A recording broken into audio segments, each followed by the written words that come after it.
안녕하세요. 네, 이슈를 재조명하는 남자 김하뚜입니다.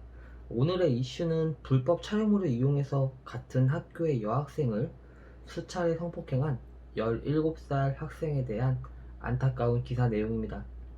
때는 2019년 9월 서울의 한 고등학교에 재학 중인 17살의 A군은 자신의 휴대전화를 이용해서 당시 옷을 갈아입고 있던 B양의 신체를 촬영하는 등 총 6번에 걸쳐서 사진과 동영상을 찍었고, B양의 윗도리를 올리는 등 특정 신체 부위가 드러나게 하는 방법으로 강제 추행까지 했습니다. 학교 내에서 옷을 갈아입었다는 건 아마 체육 시간 정도이지 않을까 싶네요. 이 A군이 여기서 끝냈으면 그나마 다행인데, A군은 더 환장할 짓을 합니다. 학교 근처 지하주차장에서 B양에게 자신과 성관계를 하지 않으면 내가 찍어놓은 사진과 동영상을 유포하겠다, 이런 식으로 협박을 해서 또 총 7번에 걸쳐 B양을 성폭행을 했고, 촬영에 돼 있는 휴대전화를 B양이 뺏으려고 했지만 A군이 손바닥과 주먹을 이용해서 때리면서 폭행까지 했다고 합니다. 정말 가지가지 했죠. 기사 내용 들어보시면서 어떤 생각들 하셨나요? 17살의 나이에 같은 반 여학생을 불법 촬영하고 또 그 영상으로 협박해서 성폭행을 하고, 정말 세상이 점점 갈수록 무서워만지네요. 아마 올해 10월 달쯤에 제가 생각하기로 비슷한 케이스의 사건이 하나 더 있었던 걸로 알아요. 남 중학생 2명이 같은 학교에 다니는 그 여학생을 집단 성폭행한 사건. 그래도 이 사건은 그 남중생 2명 다 징역 10년을 구형받았어요.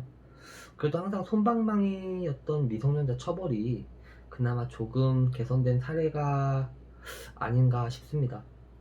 지금 현재 A군은 재판 중에 있고, 우리는 법원이 A군에게 어떠한 처벌을 내리는지 끝까지 지켜봐야 하고, 이런 사건들이 계속해서 반복되지 않도록 강력하게 처벌해야 한다고 주장해야 합니다.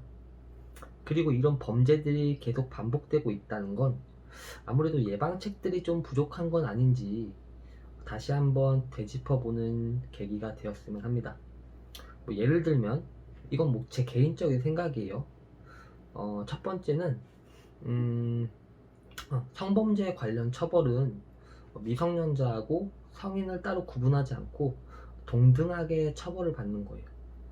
그리고 두 번째는 남녀공학을 폐지하면 좋겠지만, 만약 그럴 수가 없다면 자체적으로 학급을 남녀로 구분해서 교육하는 것도 하나의 좋은 방법이지 않을까 생각이 들고요.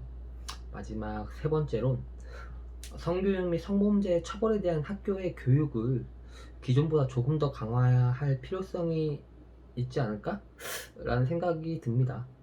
관련 부서에서 저보다 똑똑하고 유능하신 분도 많으실 텐데, 강력한 사고 예방 대책을 좀 하루빨리 수립을 해서 동일한 사건이 재발되지 않았으면 좋겠습니다.